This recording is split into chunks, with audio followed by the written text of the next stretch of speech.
Well, a very good afternoon to you, or good morning, good evening, or wherever you're listening to our Coaching Cafe, coming to you live around Australia. We've just been checking in where everyone has been dialing in from, and we've got our international guests as well. So, my name is Natalie Ashdown from Open Door Coaching. Lovely to be here with you on the line.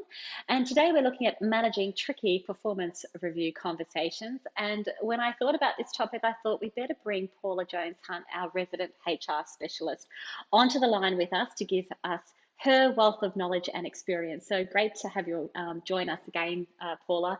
Everyone has been really enjoying the last 2 or 3 weeks learning from your experience. So thank you. Happy to be here. Yeah.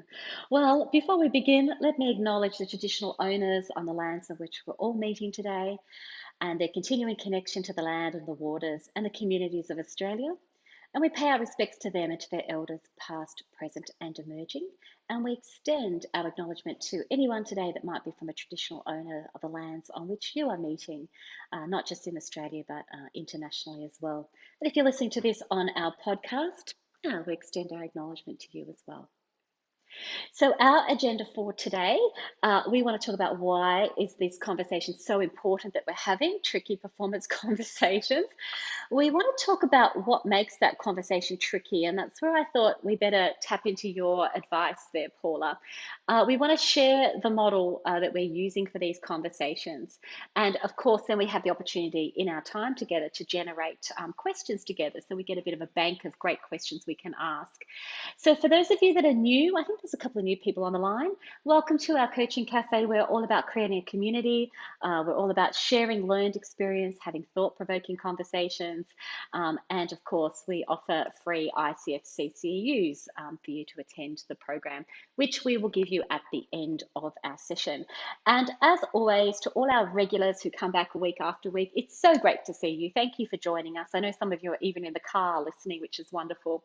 You make our Fridays really special, and we always love looking forward to Coaching Cafes. Please feel free to share your wealth of knowledge and experience as we go along. If you'd like to interact with us, of course, pop a message into the chat box for us. Questions, thoughts, comments, anything that you're thinking about as we go along.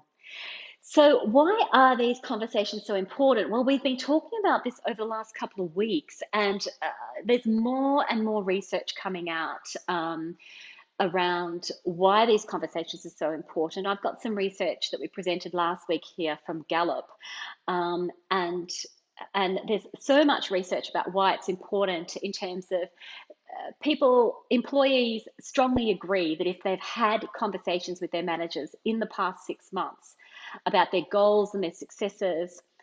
So we've been talking about these ongoing performance conversations. The research says that they're 2.8, nearly 3 times more likely to be engaged. So if we think about a workforce where the engagement scores might be a bit lower, these conversations are important to actually build engagement. And Paula, I'm thinking about your experience where you've worked in organizations where they really had to build engagement, like they had low engagement scores. So do these statistics resonate with you when you see them? Yeah, they absolutely do. And when you look at engagement, there are some things that you have absolute control over, and there are some things that you don't always have absolute control over. So what we can sometimes find is employees can be unhappy with an organization, but really engaged with their manager. And so sometimes the disengagement with the organization, if the manager picks it up and they help with that engagement piece, it makes for that the culture starts to change and improve. So sometimes you don't have any control about what senior management are doing or what policies are coming out and those sorts of things. But the one space that you absolutely have control over for managers in particular is the really great conversations that they're having with their team. That is a really great comment. Thank you. And it does make me think of many conversations we've had where people, like in our coach training programs, where people are a bit disenchanted with what's happening at the top or around the organization. However, they are bringing engagement, or they are being engaged in their jobs because of their managers. So I suppose when we think about it, if the manager is not, by default then, isn't it? If the managers are not engaging in these performance conversations, they're not picking up that the employee is disengaged. We're just seeing a sliding scale downwards, aren't we, really? You absolutely are. course, and we know that lower engagement leads to absenteeism, leads to workplace mental health issues, workplace health and safety issues. You've seen that, haven't you, Paula, over your career, where it starts to lead to actual accidents. You've seen that in the industrial space, haven't you? Yeah, absolutely. And Mm. low engagement leads to not having any fun. And Yes, of course. and so if you're not having fun at work, then it actually impacts on the rest of your life. So Mm. it's actually engagement and how people feel valued in the workplace. It's important for work, but it's actually also important for the person themselves. Of course, yeah, absolutely. And I'm just thinking about our job descriptions and our open doors job descriptions and our our reviews and our values, and fun is actually built into it, that we should be having fun. We should be having this banter. It should be an enjoyable, not like we're skiving off all the time just having fun, but we want that, don't we, really, in the way that we work together. I agree. There you go. So, what makes the conversations really tricky? And this is just, I was trying to think about, pulling a rabbit out of a hat. Like sometimes performance conversations, like trying to pull this rabbit out of a hat. It's like, hey, presto, we've got something. But to tell you the truth, this image is just here for the cute factor. So really, I was trying to like link it in, but I thought, oh, that image is so cute. So here's our Friday cute picture. But when we think about what makes performance conversations really tricky, Paula, I go to things like that the manager, I beg your pardon. So I think about two things. I think about the manager, and I think about the employee as well. And when I think about what makes those conversations tricky, I come back to things that the employee might say, like, look, I'm only just living out to my retirement. If this is not about getting pay, then I'm, disengaged. Or they're not going to say they're disengaged, but they're disengaged. They're unmotivated. They've got no goals. They're working out to retirement. Or from the employee's perspective, also, you're my new manager. You don't know me. You haven't seen what I've done. So it makes these conversations quite tricky. On the employer side, it's I'm busy. I'm, I've got to tick these boxes for HR. I might have a person who overrates themselves. They underrate themselves. What are you seeing, Paula, on either side of those coins that make these conversations really tricky? I think the number one thing that makes these conversations tricky is that either the manager themselves have never had a great conversation, so don't know what to do, and employees have had experiences where they had terrible conversations and are just expecting that that's what it's going to look like. Yes, yeah. So I think that makes it, because we're talking about changing the way we're doing performance reviews so we have great conversations. That's Mm. a change. And so if you've never had it before, if no one's ever asked you great questions before, it makes it really tricky because people don't know how to answer them because they're not used to answering those types of questions. And if managers didn't have a great example to work from, then they're working from what the knowledge they've got. But you are right, there's environmental factors in there too. So I am a new manager, or I've just acquired this staff member. I don't know what they've done over this period of time, or I'm disengaged, so I don't know what we want to do. And HR people, we are very good at putting changes through, and the system changes every single year, and I don't know what I'm doing. And I think that's sometimes what makes it really tricky. Oh, I really agree with you. And everyone that's on the line, feel free to hit the chat box here too, and let's get the conversation going as well. I was working with a group just last week, Paula, and they're talking about their PPR process for the annual performance review process. And just the conversations around it, it's like, oh, we've got to do it. It's just a tick box exercise. And it really does make me think about what you just said then, where the manager doesn't have to do it very often or hasn't been having these regular conversations. So it turns the performance review conversation into a tricky conversation because we have not had these regular conversations throughout the year. Or the other one I noticed last week as well is a bit of sweeping it under the carpet. I have this analogy of sticky nightclub carpet because everything's been swept under the carpet. So I probably should have brought it up. I probably should have had these conversations, but I haven't. And now that makes the annual conversation a lot harder, a lot trickier. You would have seen a lot of that in the work that you've done, the kind of, I don't want to have to bring it up, I'll just kind of sweep it under the carpet kind of approach. Yeah, and the truth is, you shouldn't be bringing anything up into a performance review that you haven't had a conversation about before, Exactly. and you're actually making it absolutely more complicated if you do, and I'd highly recommend that you don't. But but if you are having great conversations throughout the year, then you're already tackling anything that's slightly difficult as you're going through. So it no longer makes the performance review conversation tricky. But if you're not, then it makes it more complicated simply because you haven't been doing that. So the number one key, and all the research coming out and best practice, is have lots of regular conversations, check in with people, ask great questions, see how they're going, and I will guarantee it'll make this time period much easier. Yeah, absolutely. And Katrina definitely agrees with you. She says performance conversations shouldn't necessarily happen once a year. We 100% agree. That's the focus of our last two coaching cafes have been about how do we get those regular conversations going. So thank you. And Katrina also jumps in and says all feedback, good and so-called bad feedback, should be given in a timely manner. So we do find that performance conversations become trickier, more difficult when the feedback that should have been given in the moment, within a 48-hour time frame is what we kind of recommend, when that hasn't been done. So whether it's telling people they've done something great or telling people that they've done something they need to improve, that needs to be given regularly. And I think Katrina brings up a good point here, that sometimes the annual performance conversation is the first time that the managers actually told me that they value me, or that they think I'm doing a good job.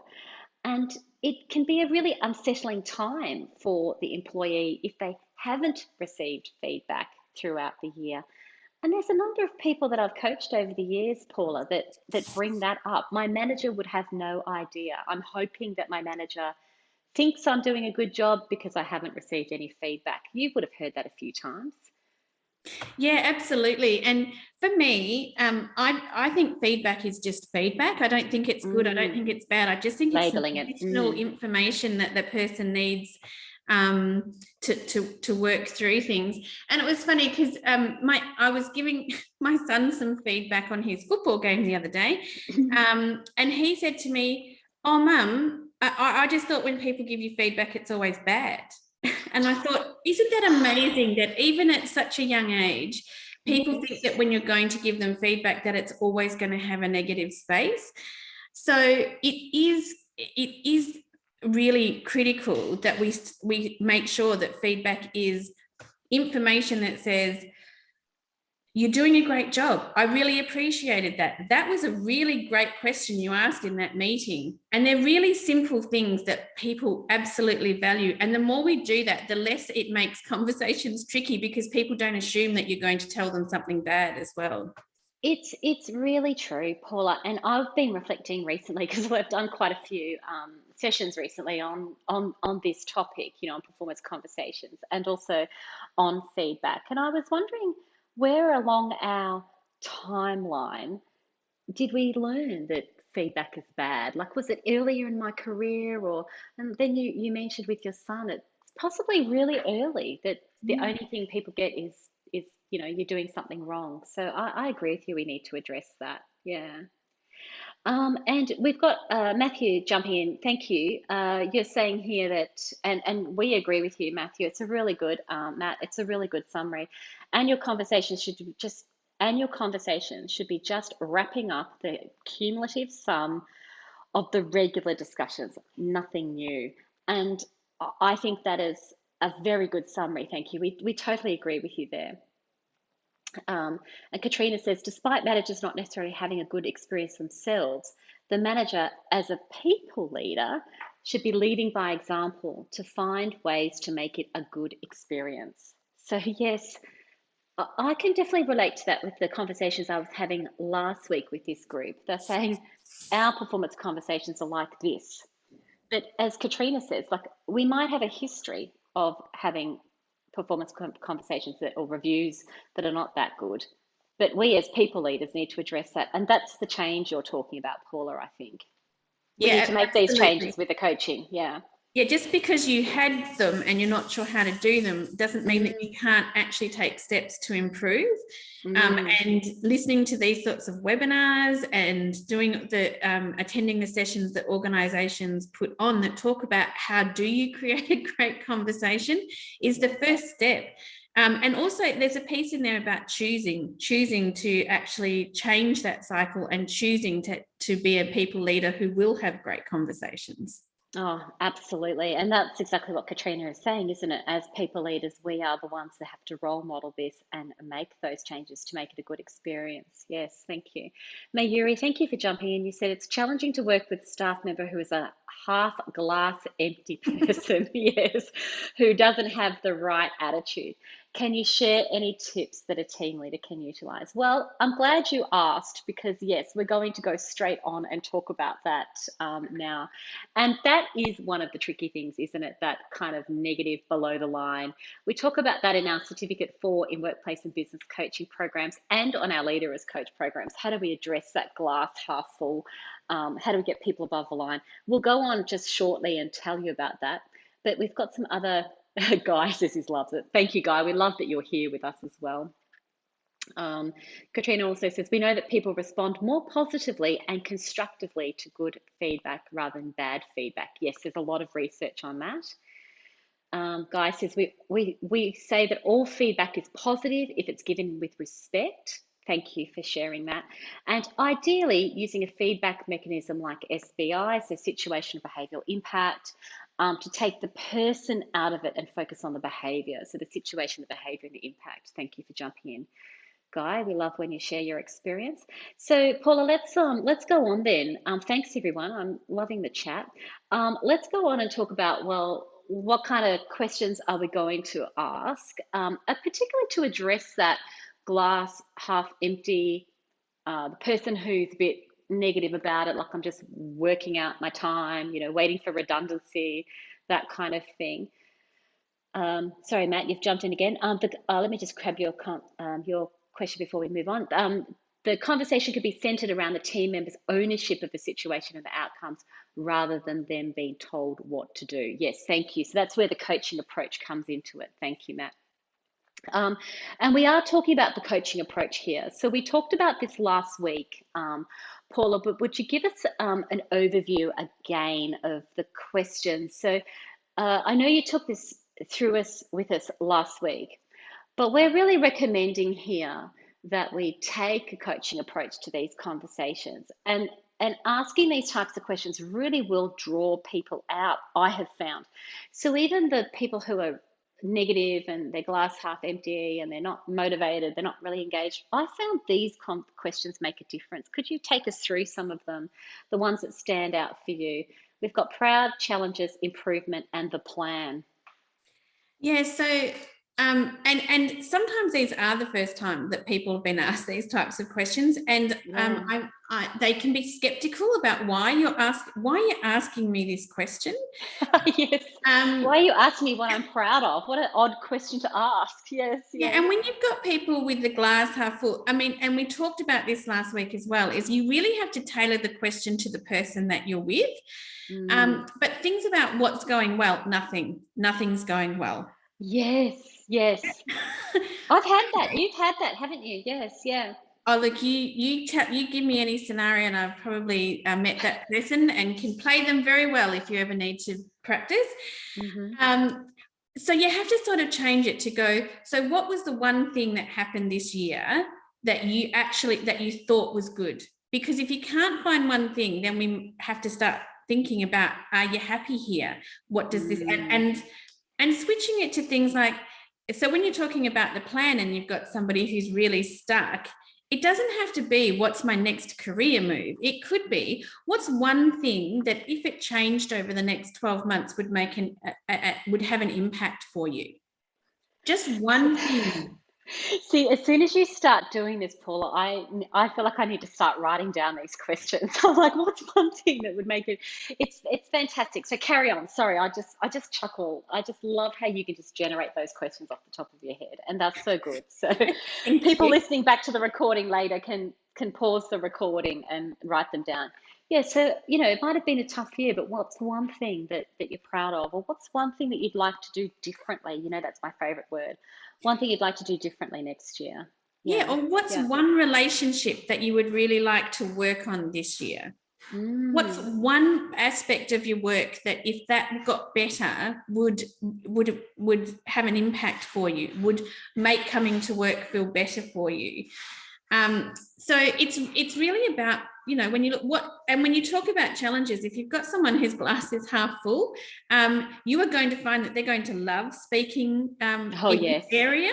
They'll And spend all their time. Yeah. Oh, I've all the achieved time. something, but let's spend the next 40 minutes talking about all the challenges. Yeah, yeah. So it's really important that you put the improvement questions in there. So yeah, that is a Correct. challenge. It is a challenge that we're understaffed.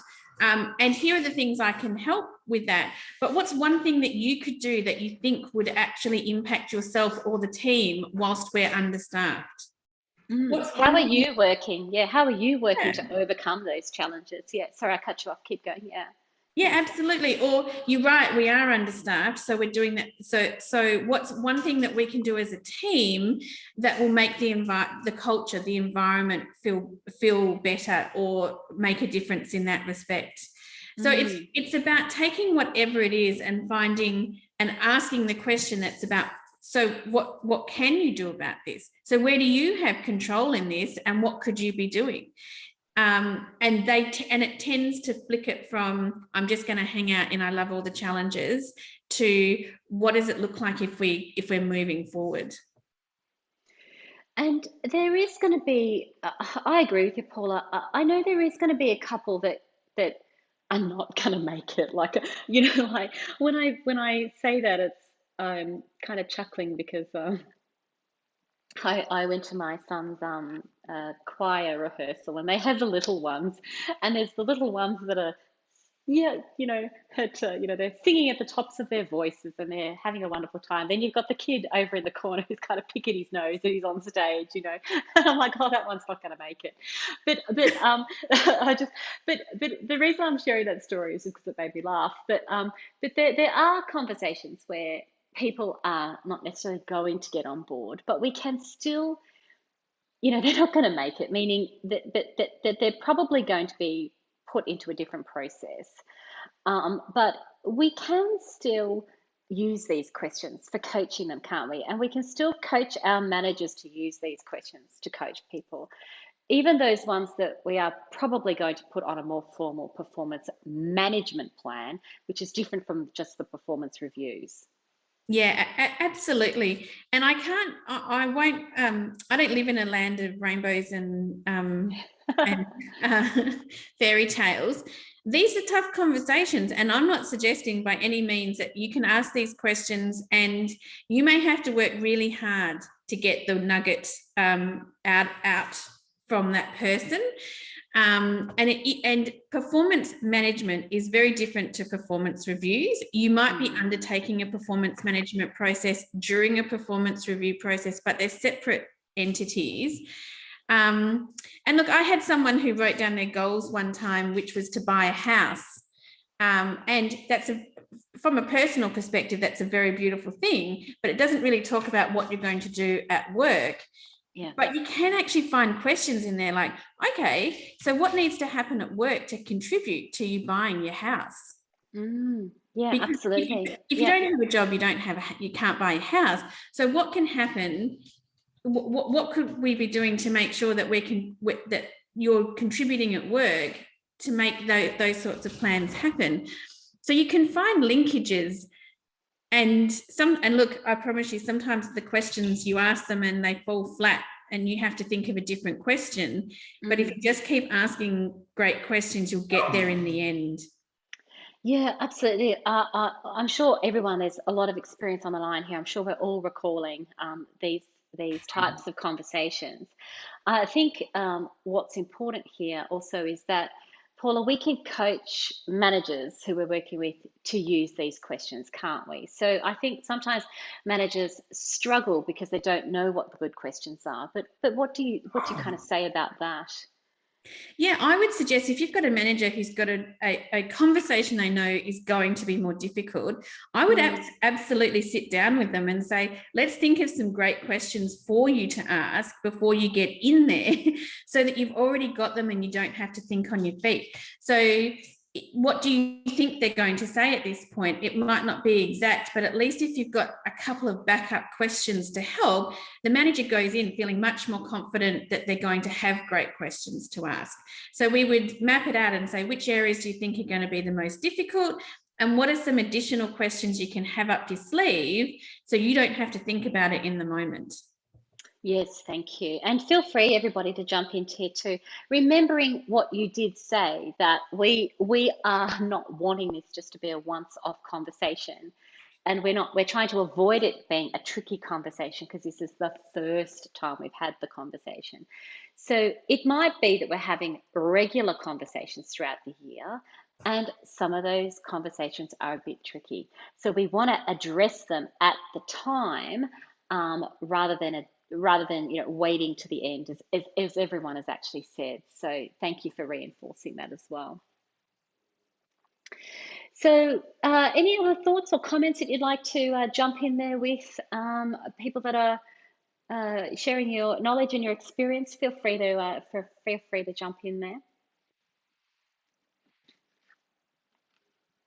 I really love the comment too about feedback being respectful. From my perspective, if Yeah. you enter that conversation, and people often say, it's going to be difficult. And you're right, it may be difficult, but if you don't have the respectful conversation, then it just gets worse.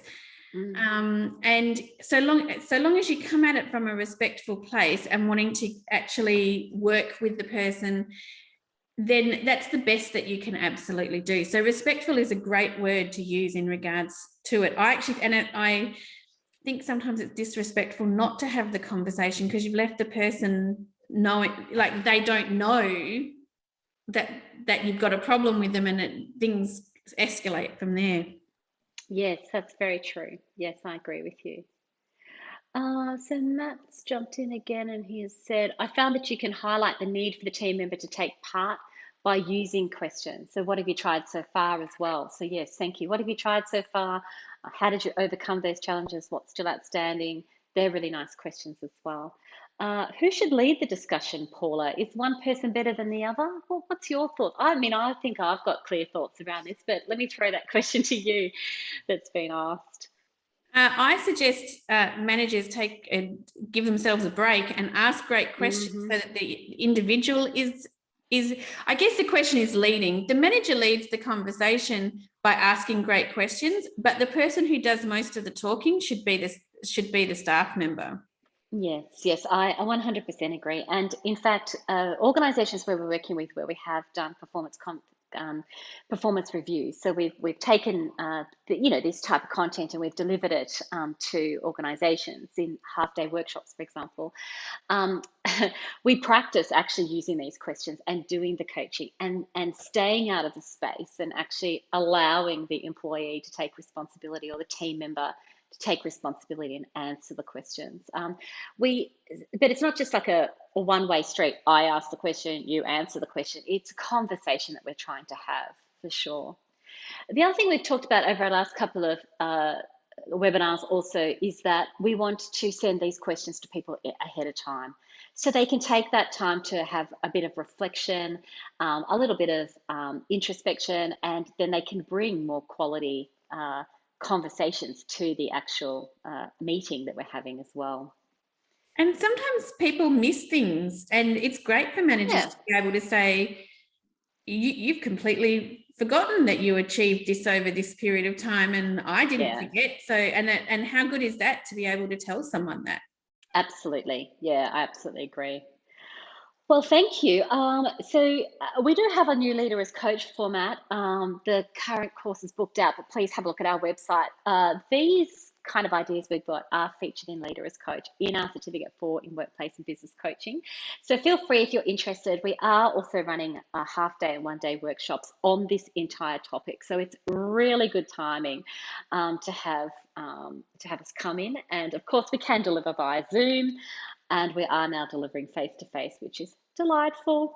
So if you're keen, you can always hit us up and ask further questions. So thank you. So let me conclude by saying, Paula, thank you once again for joining us and sharing your wealth of knowledge and experience, and to everyone on the line that's jumped in today as well. Super appreciative of your experience. I just love it how we can learn from each other in this format. Yeah, absolutely. And I love the comments that have come through too, because it really helps and adds to the experience. So I learn something as we go through as well. Yeah, I certainly do as well. Great. Thank you, Mary, saying thank you for the tips. So, with that, everyone, I will say thank you for joining us on the line. I will say goodbye. I will say enjoy your coaching. Enjoy having these conversations, and being able to celebrate people. Thanks, Del. And we say enjoy your coaching, and we look forward to catching up with you next week. I will say goodbye for now.